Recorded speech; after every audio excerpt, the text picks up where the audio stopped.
Hao vijana wenye unaenda kumake sacrifice, anangoja jioni watu wakiona kando, anaenda anaiba nyama ya request anaenda anauza. So hao watu wakamwaje, you can't trust the sons of Samuel. Na tutaamini tena Mungu. Unajua before it was not there to decide. Tunangoja tu Mungu awaamulie a prophet mwenye anamtumia in everything to do. So hiyo time watu wakaamua, wewe Samuel fanya hivi. Hatutaki tena umezeeka na vijana wako atuamini. So the best thing to do, tunataka kujiamulia leader wetu. We need a king who we can see, mwenye atatujudge, atatulead to battle, na pia atatusaidia kwa prophecies. Ndio hapo sasa wakaanza wenyewe ati tujipigie kura mtu mwenye tutachagua. Alafu kuna hii notion pia ya kusema Mungu amechagua huyo. God does not choose for us the leaders we have. Kama aje pastor. Mungu ndiye anatuamulia tutakuwa na kiongozi yupi? Mungu ataamua kupitia sisi. Hapana. I beg to differ. He only stamps what you decide to do. That's what I'm saying. Yeah. If we don't vote, nothing will happen.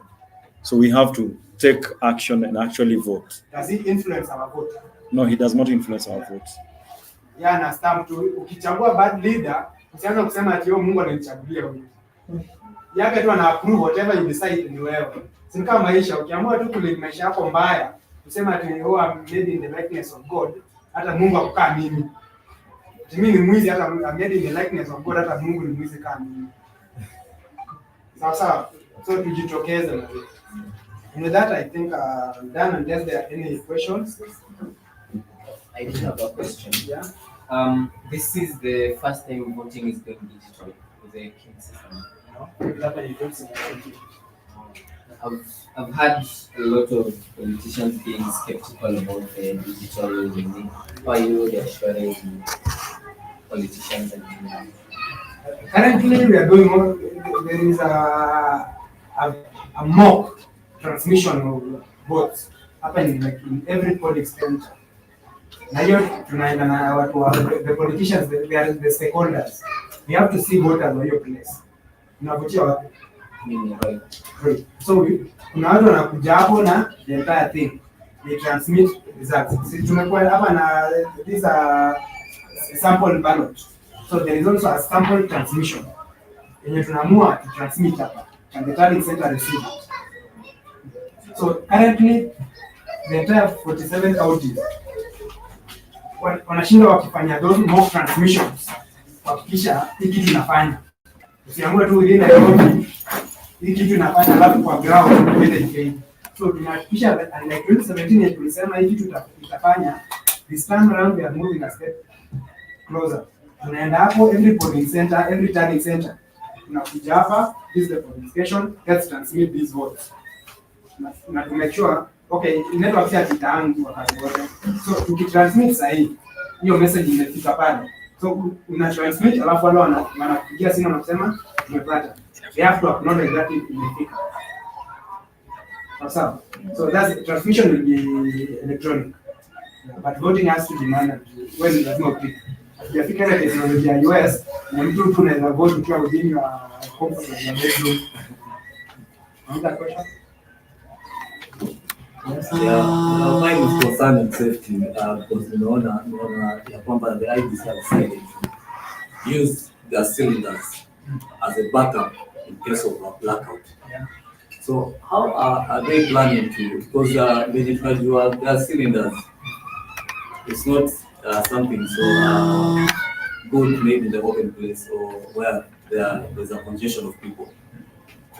Is it the only way to solve the issue of blackout? It's not the only way. The cylinder itakuwa tu ku provide light. But light you can also get it from torches.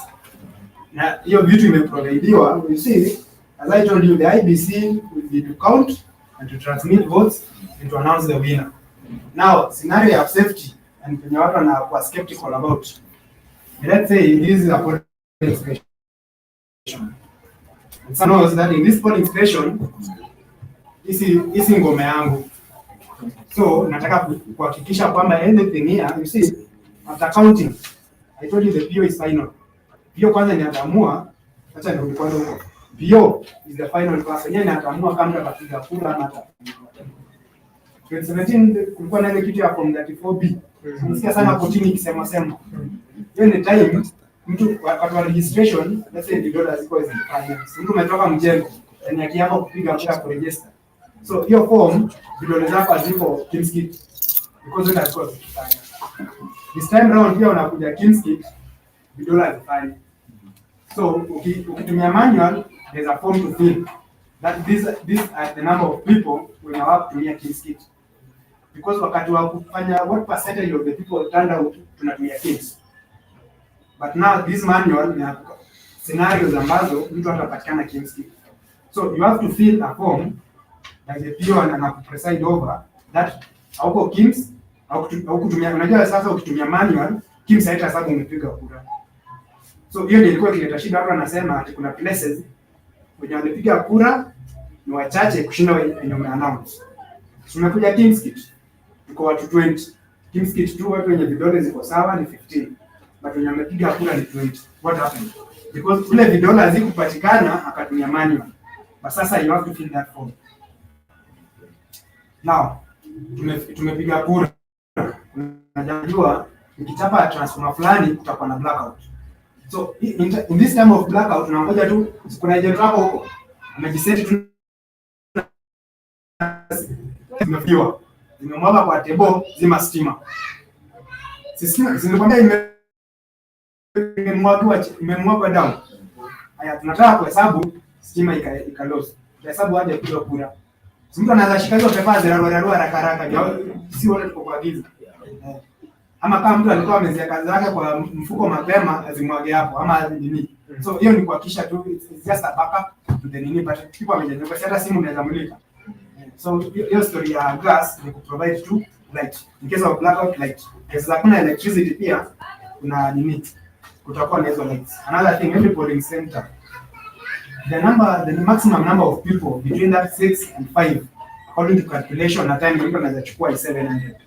So every polling center what maximum is 700 but it can go up plus or minus 50. So maximum ni 700 the recommended. So unaweza pata your polling center watu wako 1700. So hapo tutakuwa na streams. Tutachapa watu alphabetical order. A to M tuwapatia their own tallying, their own voting place. Alafu kuanzia N to Z tuambie mnakuja hapa. So ni wote mtakuwa the same polling station at different polling centers. So hizo zitakuwa zikitwa streams. Unakuja tu hapa yako unajua jina yangu inaanza na wapi. Unaambiwa panga ile line. That's why they are queuing. Secondly, from 2nd of August kila mtu every polling station yako tutakuwa tunaweka nini the entire voting list. So yako ni kwenda tu huko kuanzia second, all the voter educators are mandated to paste the voting list in every polling center. So kuna streams, let's say there are 20 streams. Like our area with Lea, we have 58 streams, one polling center. Watu 40,000 wanakuja kupiga kura kwa siku moja. So every class tunapatia 700 people. So yako ni kuja tu nasema jina langu ni Alfred, niko stream 1. So hiyo list itakuwa hapo kuhakikisha ndio mtu ikifika hiyo siku usishangae 58 lines sana nitapanga line. Ama upange line kufika huko mbele kufinya kidole unaambiwa huko hapa. So itakuwa kuanzia second there's a grace period of 1 week kuhakikisha kwamba the public first know where they be voting na line gani utafuata. Ndio usifike hapo ushangae this 40k people when niambia Kasarani ana maximum of 60k. So niambia half 3/4 of Kasarani. Watu wamekuja hapo Kasarani wote sasa utashangaa ndani nitapiga kweli acha niende ndani nyumbani. So from second it will be on Tuesday. On Tuesday tutakuwa tukiweka every polling station the voting register. The manual sasa ile yenye tutatumia kwa election pia. So itakuwa tu print out the same. So hata Kimskit inafuata the same. So tumeprint out two of copy yenye kwa Kimskit na tukaika hapo. So kazi yako ni kwenda kuconfirm from second ama any day up to the day of election jina yangu iko kwa register kweli na details ni hizo. So what you have to come on that day is the national ID. Unasema hakuna addressing code. And the way you are, you address your choice. kuna situation nyingine za happen that Yeah. uliregister alafu hujatokea kwa that list. Good. Now, what you can do now is log in. So no matter on the web list is okay. Log into the online portal. You just have to enter your national ID and name. No, national ID and date of birth. Unakupatia hizo vitu zote details zako. Utakupatia county, constituency na ward na polling station. Unafaa kupeana. Lakini hata kupatia stream. And before that tulikuwa na verification. There's a time we had verification to verify kama that verification of everything. Last year during verification you had the chance to transfer your vote. Juu unaweza pata niko hii constituency but primary nafaa kwenda hadi mahali fulani, kuna nyingine imekuja hapa karibu. Acha nisomeshe kura yangu nikuje nipige hapa. Ama nataka kutoka ina kazi south uende east ama west ama central, ama hata unataka kutransfer utoke hapo uende Ocha. So hiyo ndio time ilikuwa transfer, but now we don't allow transfer or registrations. Tulifunga hadi ile school kura zote zitakuwa zimepigwa and there is no more disputes in the courts or in the IDC tribunals. Hiyo process yote ya kuvote na count kura inafanyika in one day. Yeah, one day. It's something continuous. You see, as a tallying center, tutakuwa na tallying center. Yetu ni kungoja hizo kura zifike. Hata kwa polling station. So, what happened at the polling station hiyo nimewambia, kazi yako ni kuingia kupiga kura, kuishauri kudumisha amani. So, unaweza pata kura pia kwa TV, si lazima kila mtu apige tu hapo ati anataka kuona zikihesabiwa. So, after zimehesabiwa, tumesema zinatransferiwa direct na electronic za presidential. Now, after zimetransferiwa there is a form yenye pia anajaza. That in the presence of the agents, na every agent lazima sign by the way, wakisha kwamba these are the original things that nimeona. So candidate A anasema amepata 420. Candidate B amepata 80. Hivyo. Alafu rejected votes. What did I say rejected are? Zile umeovertake. So ndio zinakuwa rejected as long as you did cast them. So anasema rejected yenye tumekataa. Ma agents tumekataa wote kwamba hatujui ni nani. These are the numbers. Stray ile ndio mtu aliweka ya MCA akaweka kwa president. These are the number of stray ballots tulipata. Wana record wote, wanajumuisha hapo chini. Haya, sign PO na sign signature yake hapo. Agent wa candidate A unakubaliana ndio sign. Candidate B sign. Hivyo kila mtu. So hiyo form anaiweka. Tunafungua ya pili. MCA. Tunahesabu the same procedure. Every agent anasign, anaziweka zote. After all that is done, si hapo sasa mtakuwa mmekijua tu si pia anaamua hapo candidate A, MCA amepata hii, candidate B amepata hii, yenye tumereject wote ni hii. Si hapo ndio inaannouncewa. Na kila mtu mwenye hapa amejua. Hizo form zinafaa kupotekewa the RO, the returning officer within the county, within the constituency. So hizo form ndio pia atakuja nazo as manual. Kuhakikisha kwamba these are the votes zimetoka nazo na polling center. So RO akifikisha tallying center, what is done is collating. Collating ni nini? Kwa done is statistics. Collating ni kuhesabu. Kujumuisha. So itakuwa tu polling station A, this primary school, huyo MCA amepata hii, haya plus MCA hiyo primary nyingine amepata ngapi hiyo? Hivyo, sivyo? Yeah. Atimaliza, so si atakuwa amejua zote za MCA wote. So yaka ni kujua tu inakuwa simple majority. The highest person anataka amekushindia kura moja, yeye ndio winner. So kazi ya RO, returning officer at the constituency level, mkitangaza who is the MCA and who is the MP. Napo kuna agents pia. Agent fulani, so ulikuwa agent kwa polling station. Yeye ndio agent katika nini? Ulimtumia data kwa simu. WhatsApp groups mtakuwa wameform every aspirant anasema sasa this is my team. Naomba WhatsApp group yetu tutakuwa tukifuata hata sisi kura zetu. IBC inakubaliana na parallel. You can do your own tallying. As long as in case of anything utasema this is the data I have. So yako utakuwa umekubaliana, unaambiwa sign. Kama umekubaliana this is the constituency votes. Alafu tunatangaza at that time MCA na MP. Hizo kura zingine zote tunaamua mpaka South, gavana amepata ngapi? Gavana A, gavana B, candidates yani. Same to Senate na women. Tuna forward to the county. Alafu hiyo time pia tutakuwa tukijua the constituency president wetu within the constituency ngapi. So the tallying itakuwa tu kutali and collecting the data. So every constituency tutakuwa ukijua candidate A president amepata ngapi, candidate B amepata ngapi. Tunazipeleka county the same form, Aaron anachukua sasa hapo. Anajaza form same na ile yenye ilikuwa imejazwa, rejected ngapi, candidate A, candidate B. Hapo chini the agents wana sign that tumekubaliana this is the final thing, tunapeleka mbele. So mwenye anachukuliwa county, the county ya row, county returning officer. Hata anafuata tu Mbakazi South imepata hii, Mathare South, kuna Mathare South, kuna Mathare tu, na hivyo tu Kibra, Lang'ata, hivyo vyote Dagoretti North. So atakuwa out of the 17 constituencies anaamua sasa mnafanya hesabu na kuna kama na script. Wana project tu akienda kwa Excel format, kiandaliwa mnaona hapo mbele tu. Inashinda tu ikifix. Wakati all the constituencies zimeleta data zao, mtakuwa mkiona tu hapo nani ameongoza kwa kura mingi, governor, senator na women representative. Na president pia amepata ngapi county. The county ya Row analetea Chebukati. Chebukati is the returning officer for the presidential and candidates. Yaka hata anaamua tu out of the 47, yaka hata fuata ati constituency gani, yaka anafuata kwa county. Siuko analetea form yenye agent wa county amesign. So yaka tu ni ku addition tu. Sasa anashangaa watu wanafuata Chebukati nini. Makazi yake ni kusema tu Nairobi City County president candidate A amepata hii. Kutoka Makueni ni hii. Kutoka Kericho ni hii. Kutoka Siaya ni hii. Sasa itaibaje kura?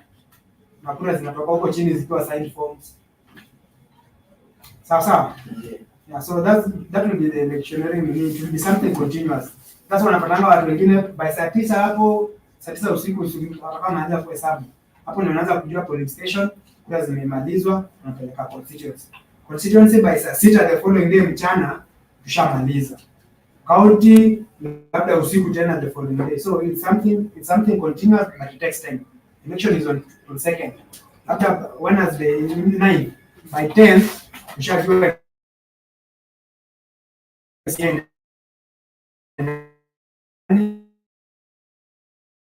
Thursday ndio unaanza kujua senator, governor, kujua president.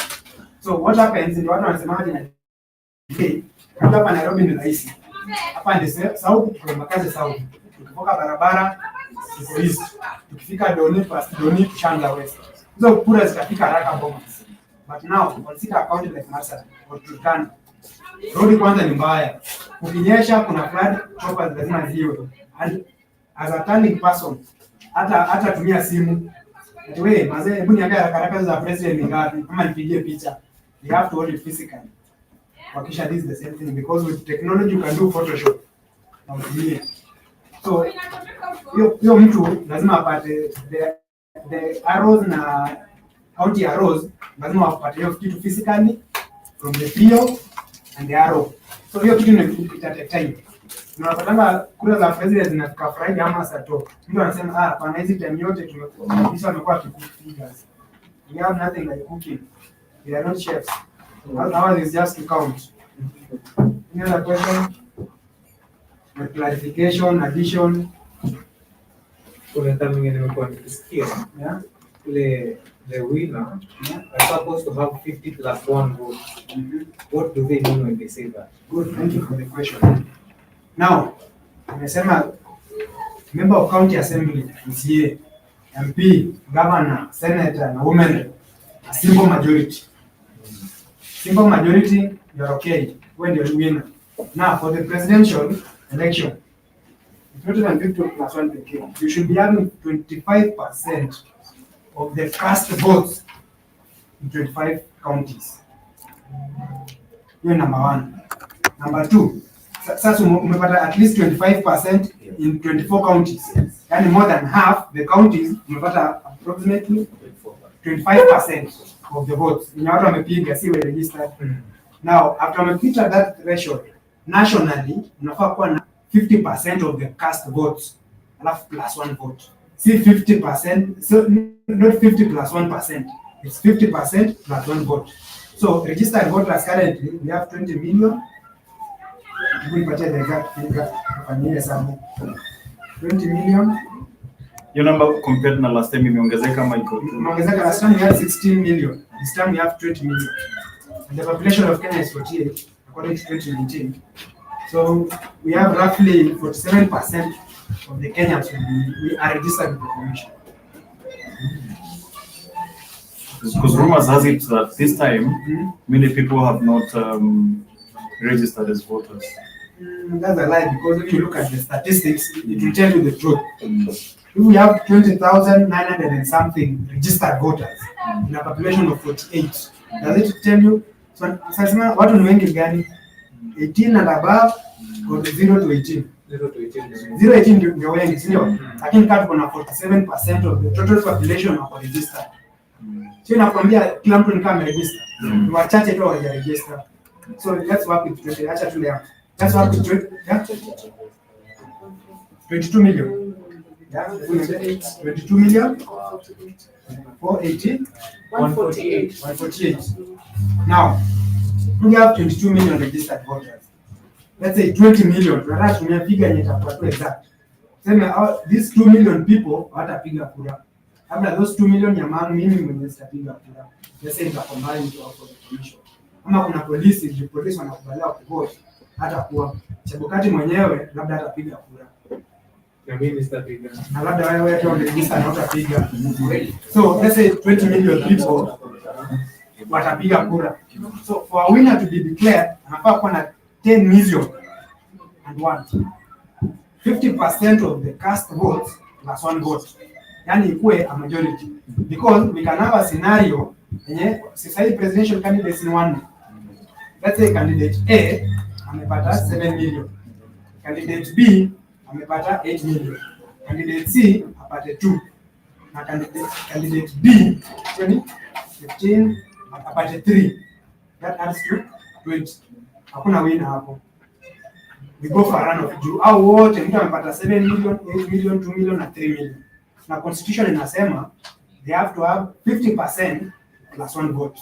So we go to a runoff. A runoff ni watu wawili, the first two. So when you attend a runoff, itakuwa ule mwenye alipata 7 na mwenye alipata 8. So we have a second election. Tunaita sasa a runoff, which is done within 60 days, according to the constitution. Yeah. So within these 60 days, to have a runoff. And this runoff, sasa itakuwa majority. Unarudi kama FCA na nini. Out of the 20 million together, 9 million and 9 candidate. 10 million 1 wapigie candidate B. Hata sasa hapa tunaachia haraka kwa wengine candidate. Itakuwa ni simple majority. Sasa that's in place of 15 plus 1. Now, a random in case mtu pata hiyo 50 plus 1 utajaza 25 in 24 county. Sasa kuna 47 counties. Sasa kuna 47 counties. Number 2 inaongoza kura. Number 3 Kakamega. Number 2 Nakuru. Number 3 Kakamega. Ujaza haraka 10 million. Nakuru. Sasa unapata kuna counties zenye Sasa unapata kuna counties zenye ulikuwa 15 hakujaza. So hakujaza. So as president hapo ndio president of the entire nation, the counties in the nation not support you. So tutabidi kurudia kura. Sawa? All 4 aspirants. No, presidential. No, as in like, mtu anaweza pata the 50% plus 1, but hajafail in the watu wakirudia kuelect, we will they be voting for all the 4 people? All the 4. Yeah, all the 4. Secondly, when they repeat what's wrote will be the difference. That's why inaitwanga loopholes. So mtu wa campaigning those 6 days. Campaigning in the 60 days. How many times can the results be done? Thanks Can be done. as As many as people decides. Will it have any implications? Yes, it has implications. First, the economy, because sisi kama IBC pesa tunatumia ni ya raia from the exchequer. So tukiamua tupige kura, pesa turudie. Tunafanya tena tunarudia mkutano tunaridhika, tupatie pesa turudie. So IBC does not generate revenue from its own. In the instance that all the distributors actually decide that they're not sure what. Now, in case they don't, hakutapatikana na mwenye mmoja atapiga kura. Yeah.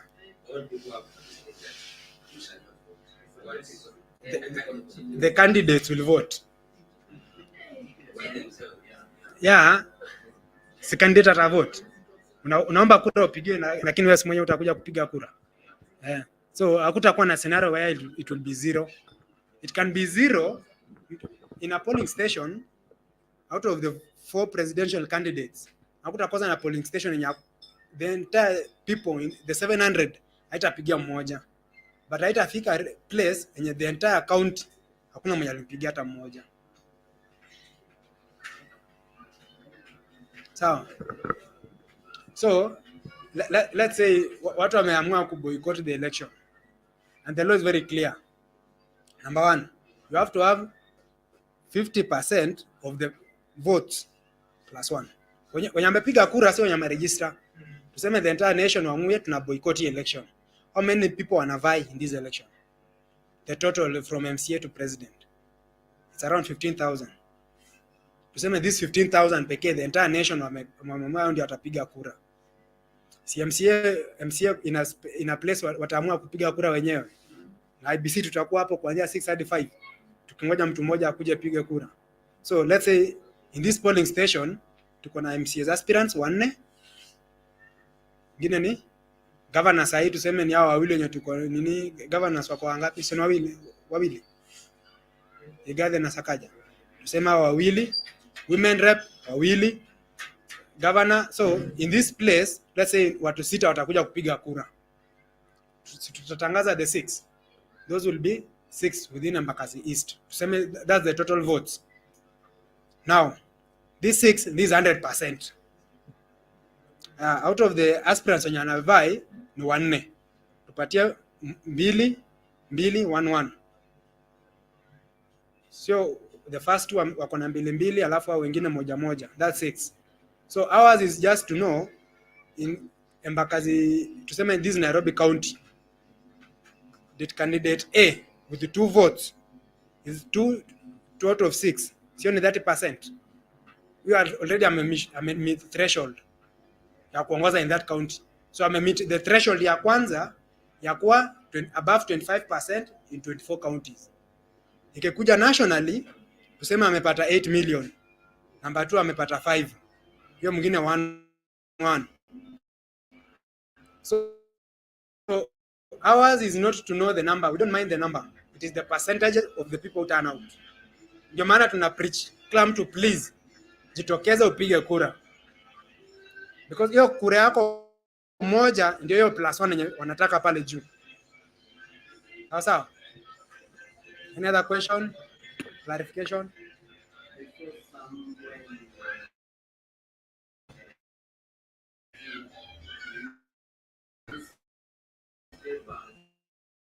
Yeah.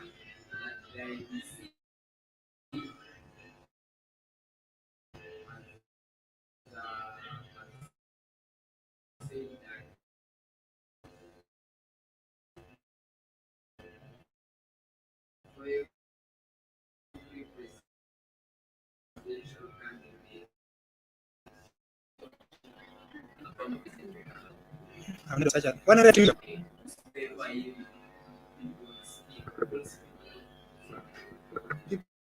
People daily.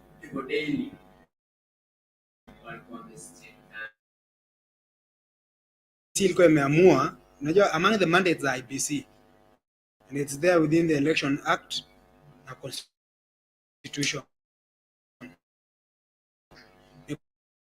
Kuamua how much can a candidate spend in a campaign. But now why Mbakazi South ni kwamba unafaa kutumia maximum au awe mwenyewe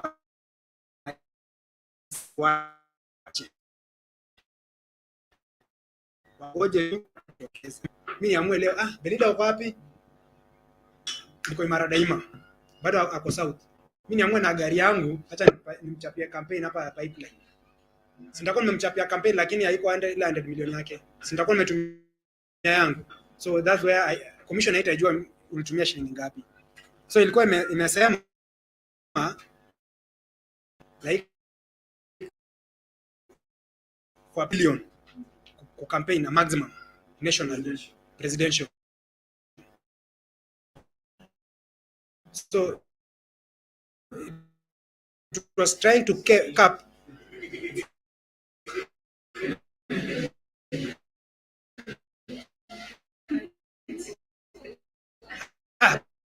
but that's why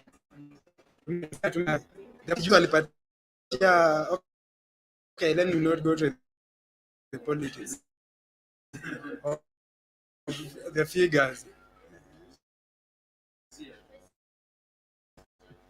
Huh?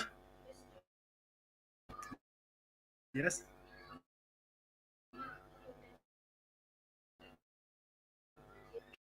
Tutakupatia the 6 of these.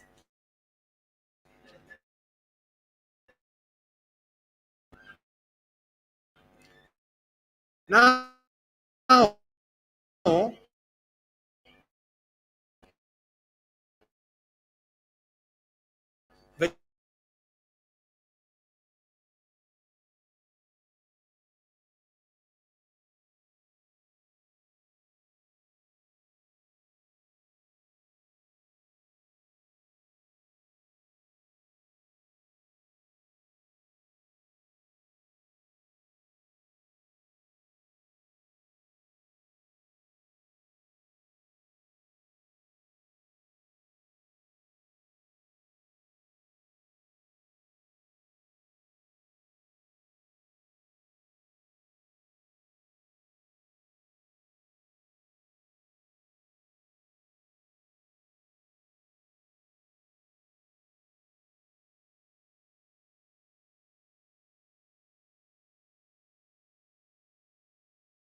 by the voter na pia the clerk mwenye anapatiana hizo the same papers mpatie nyingine. Now there is a maximum. Unajua huko kuna mtu ataamua sitaki kutoka ndani, acha nizidi tu hapa kuharibu hizi vitu nikingoja kupush time. The maximum number is 3. So utapewa hizi vitu 6 uziharibu zote 6. Sasa ama upeo ya kwanza hii uharibu, sema tena pen imeangukia, acha nirudie. Ya tatu nimetetemeka leo, acha nirudie. So the maximum number is 3. Hiyo inaitwa spoiled. Ukikaa studio juu ya misinformation, lack of knowledge, ignorance, ama juu unajiona babe, tutaita reject. In case ukose kuweka place ulifaa kuweka, umeona tu ni 6, acha niweke yote watajichagulia, hiyo tutaita stray. You have to be strict on where you place your papers. The ballot boxes zitakuwa directly proportional to this color. Hii ni women rep. So hiyo box itakuwa tu in pink. Yeah. So kama ni pink, itakuwa hiyo paper hiyo lead yake itakuwa pink. Sawa sawa. Hii white, the lead will be white. So ukikuja hata kama mwenye anakusaidia hapo na hata mwenyewe utakuwa ukiona hii kitu nyeupe naweka kwa nini ya green ya governor. So ukiweka hapo your story is done, you have casted your vote. Hatutafungua ati tukurudishie. Ni hadi hizo vitu, hiyo lead ni agents wenyewe ndio wataamua time ya kutoa lead yao. Agent, unajua kuna scenario isha happen mahali agent alikuja kufika saa 7 akajitoa akaenda akalewa. Amefika time ya kukata hizi vitu. And the pure strict orders. Mtu mwenye aliweka hiyo lead ndiye anafaa kuitoa. Ndio utakuja kesho useme I'm an agent. IBC tulikupatia hiyo kitu ya agent and you took an oath of office. Na wewe mwenyewe useme nani alikata lead yangu? Sikuwa. So what happens in such a scenario in case the agent apotee wakati wa kukata hiyo kitu, tunapigia the aspirant ama agent mwingine mwenye atanominatiwa by the aspirant. Leta mtu wako ama wewe mwenyewe kuja take an oath na uonekane ukikata hiyo lead. So IBC tutapatiana hizo leads. Nadhani mmeona hiki kitu za kustrap lenye hakuna kurudi nyuma, mbele tu. Sawa. So that's what will be happening. Any other concern? I'm done. Thank you. It's been nice to me. Anytime pia tuko free, it's our work. Sisi tunapatikana kila wakati. Mimi tuambie kama mtu ukiwa na mahali useme vijana tumejilimia hapa, just make a phone call either to us or our bosses na protocol. Unajua watu wengi ndio tufikie nini, you can get directly to any of us. We just have to notify them that tunaenda mahali. Sawa, Lea, want to add something?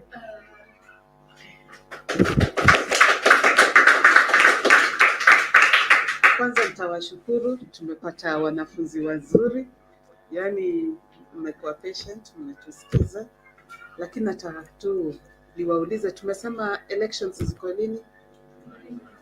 9th of August. Tumesema register tutaiweka lini kwa streams, kwa polling station?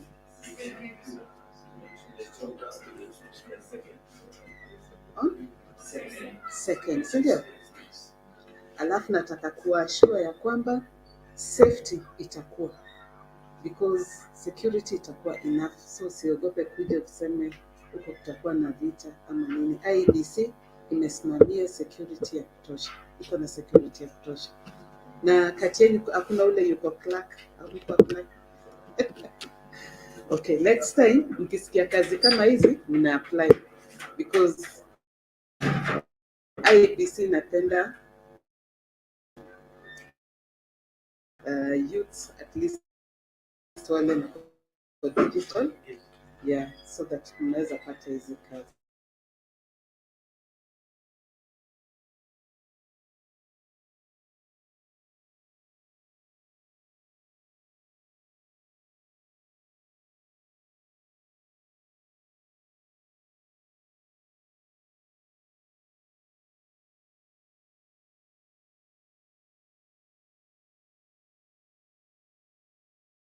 Tuko permanent IBC.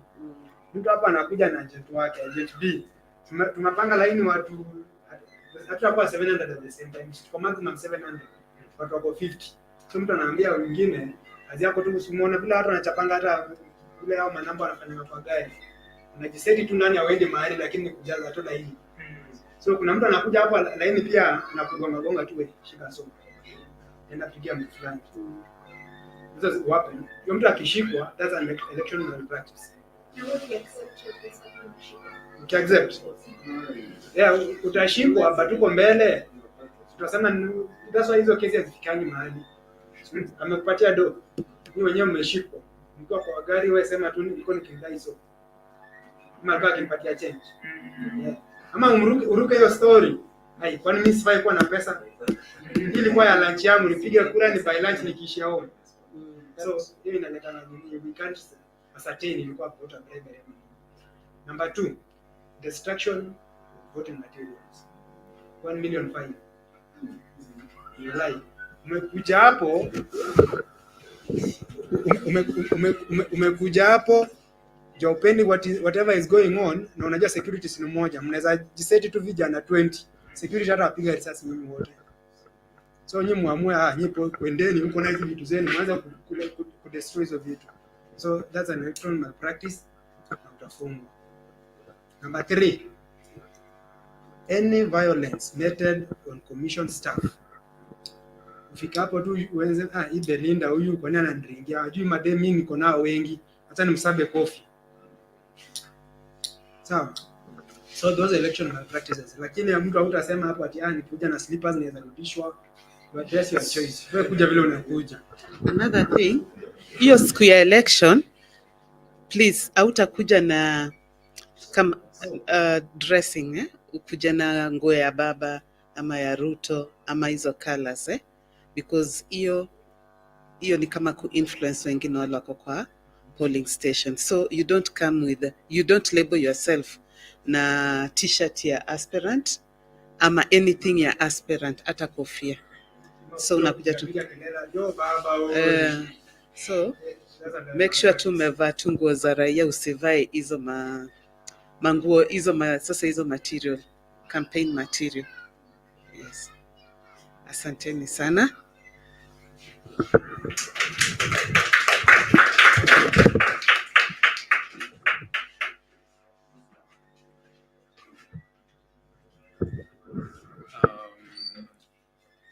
Tumeshukuru sana for the voter education and nataka to hand it on to Dan because yeye ndio our MC atueleze like what's going to happen next because we have a couple of engagements and after we conclude. All right. Thank you very much. If you still have a question, this is why we organize this so that you can ask questions. Sawa sawa. So usiende na swali, okay? But the reality is, and I wish he was here to hear this, the reality is so many youth are saying they will not vote and they actually did not register as voters. We would like to know why, so that next time the whoever is concerned, sijui kama ni IEBC ama ni whoever, they can do a better job. So where is the problem? So maybe we can have some of those concerns, and I know someone is listening somewhere. So yeah. Yes. Mm. Mm. So I think it's like a week or 2 weeks ago. Mm. Because na this time tunaongea. Mhm. Hapa nimeambia like alikuwa in this group. Sasa ndio hapo. Akasikia sema what of government have already made a decision on who the president is.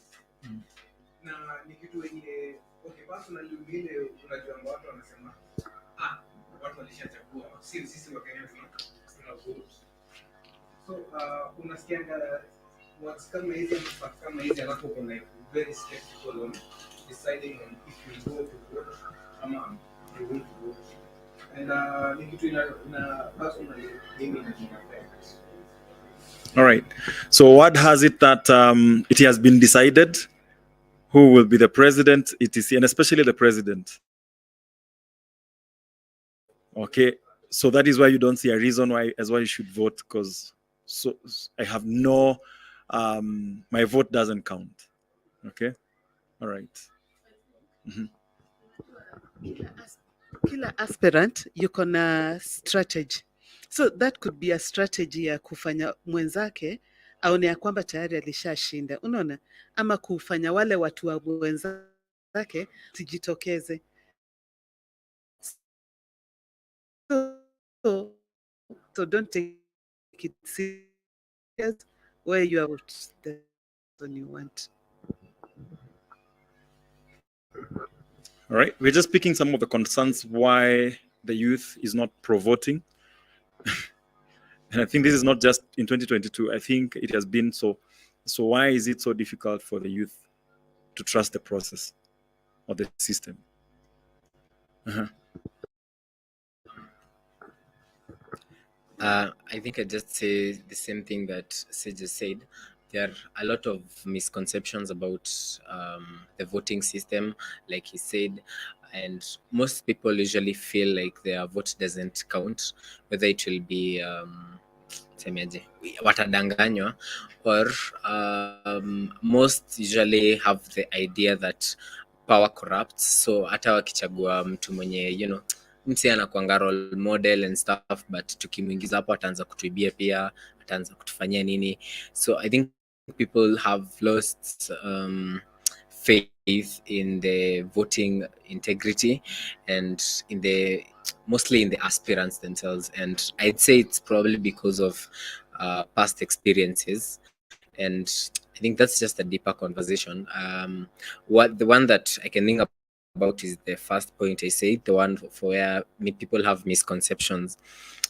So I'd actually like to ask IBC, do you usually have how many voter education programs are usually there, and how do you help them kufikia my youth? Yeah, because I think inaweza address the first. Good question. No, that's what as a commission we call it voter apathy. The need for the people, the negligence of being part of the electioneering exercise and the activity. Mayouth wako wengi than any other voting block, but hawajitokezi kupiga kura. That's because amesema tu lack of integrity.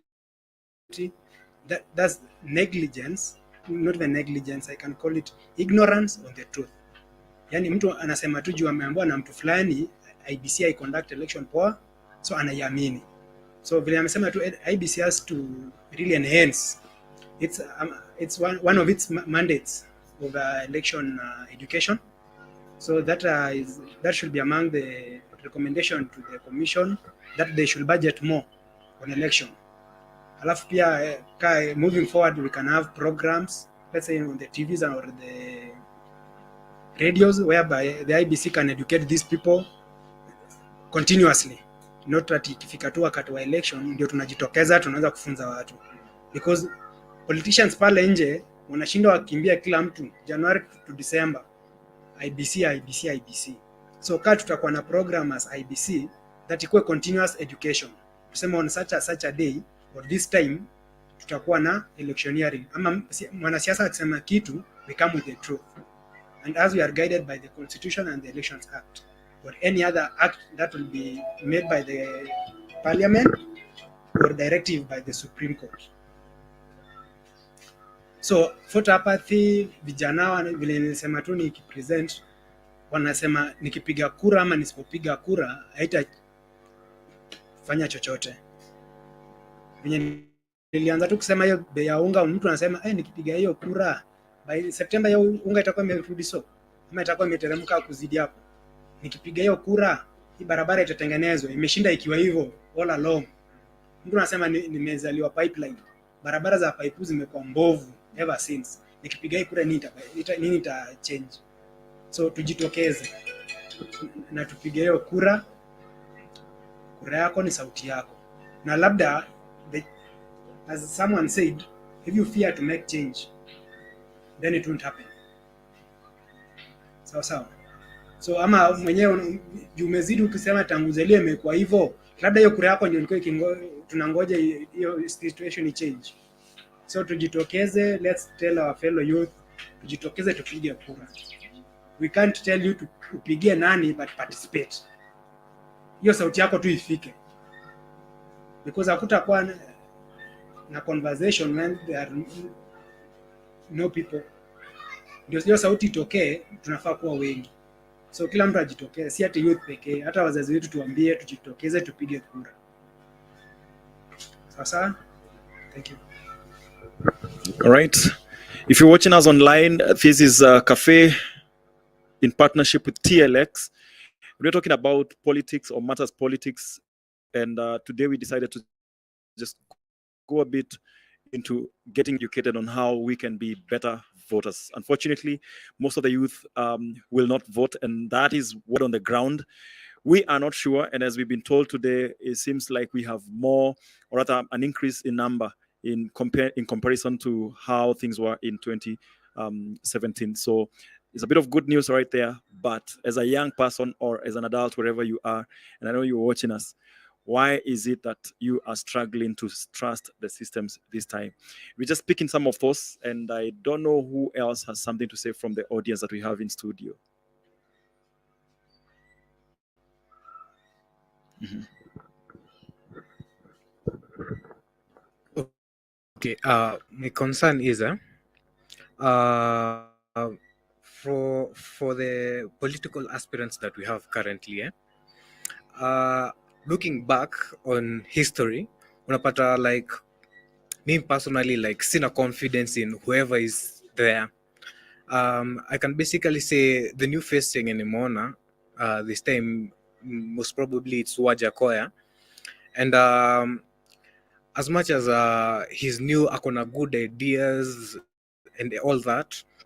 Nikilisten to my parents they are very skeptical about the weed bit, but ukiangalia hizi sides zingine like akona like something new, but unapata like mimi personally, because at this time I didn't know like kunaweza kuwa na like a new aspirant na Wajakoya alitokea like after the voter registration ime happen, so I can't go vote for him as much as akona kura yangu.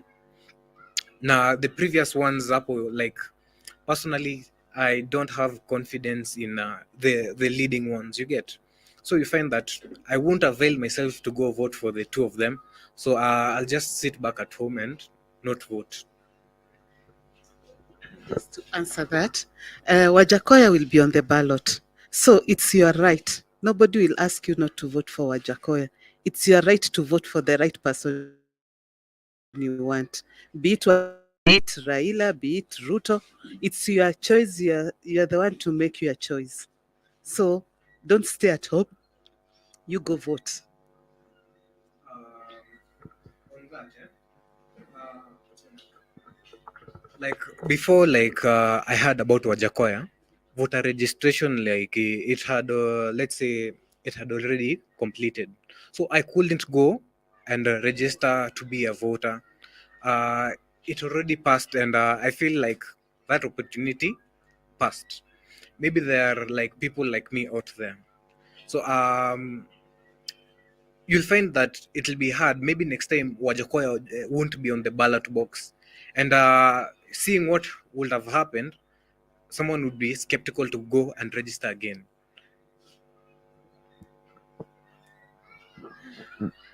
To answer that, you don't have to wait for a person, a candidate whom you love, for you to register. You can register the way we have the freedom of speech. It also includes the freedom of silence. Registration is a one-time thing. So even if you, let's say you have registered, but the people who are buying are not up to par with your expectation. It's your, in as much as we preach for you to partake in the voting, you can also choose not to. So you don't have to wait for someone you love for you to register. You can register and wait for them, because it's one-time thing and it takes like 3 minutes to register.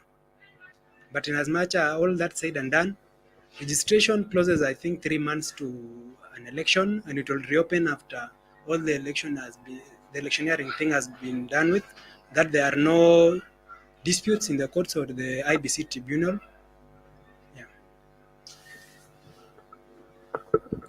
Good stuff. Those are good concerns, and I know we cannot address all of them right now because of time. So we might be bringing this to an end. But if you're listening and watching this from home, if you have a concern or a comment, just go ahead and drop it down on the comment segment, and let's see and let's engage with you. I wanted to know, and this might be the last question: how many days to the election? Time to the election when people should register as voters, or it can happen anytime 5 years? Voter registration is a continuous thing.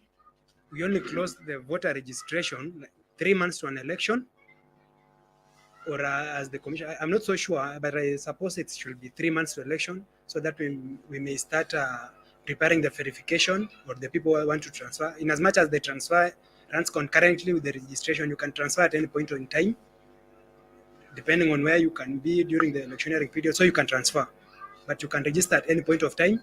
The registration will close like 3 months, let's say 3 months to an election, and we'll only reopen it when there is no more election nearing period. Another thing, we normally close the registration, let's say when there is a by-election. As soon as the commission gazettes an by-election to be done on a certain period, we normally close the registration to avoid voter importation. Even the transfer, you can't wait for a by-election, then you transfer to that region for you to go and partake in that election. So during the by-elections, we normally close the registration and the transfers. But registration is a continuous thing. My brother, all is not lost. You don't have to wait until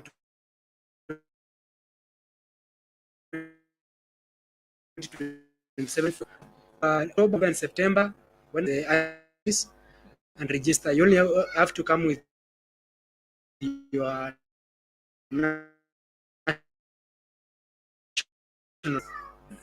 IBC office. We are in South. It's in Maradaima. Yeah. For Mbakazi West, it's past Doni, Tena area, White House building. Yeah. For Mbakazi East, it's aviation. Yeah. Aviation there, you just ask where the IBC office is. Great. Helpful? Sawa. The team will be available and for any concerns or questions, but we want to end the sessions here. You can bring me back the audience so that we can guests will be here for deeper interactions, and I can't wait to see how this goes. Unfortunately, it feels like for this election kama uja register history imeisha Oh my gosh, kwani they can do that thing for Kenyans again, like the one for last minute guys? No, you should have made that decision early. Great. We need to take a break, and we need to end this live broadcast. And this is available on YouTube. So after this, you can go check the link on YouTube and you can share to friends and family. But let me also give a shout out to a friend of mine who brought these amazing pieces of art. Zinakafiti,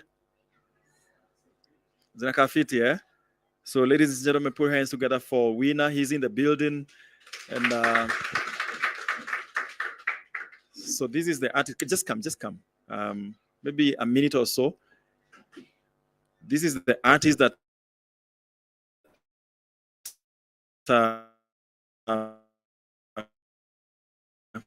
is passionate about. I can't really say that I have a favorite. I love all of them, but What's the story here?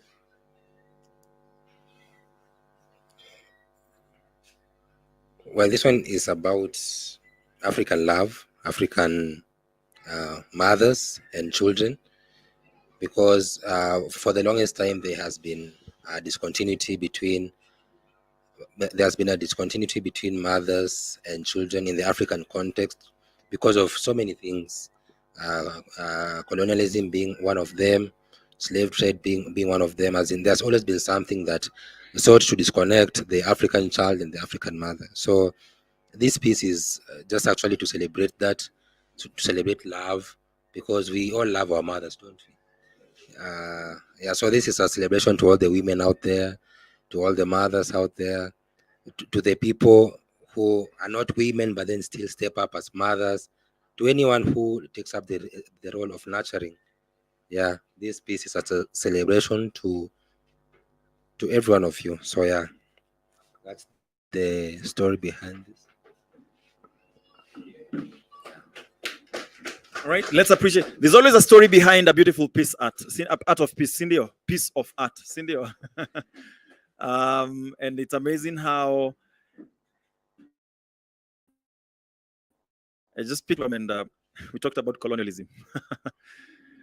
All right. Thank you very much. This has been a great time hanging out with all of you. And I hope that as a voter, you have been educated. Ladies and gentlemen, this is Lifespring Chapel Embakasi Cafe in partnership with TLX. And we hope to do this again. It's been a beautiful time. And we're going to end here, but continue engaging on the comment segment. See you when you see us. Thank you very much to our guest from IEBC. Thank you very much for doing a beautiful job, and continue doing what you're doing, and especially with the young people. This is a good time. Amigos, adios. See you when you see us. And gracias.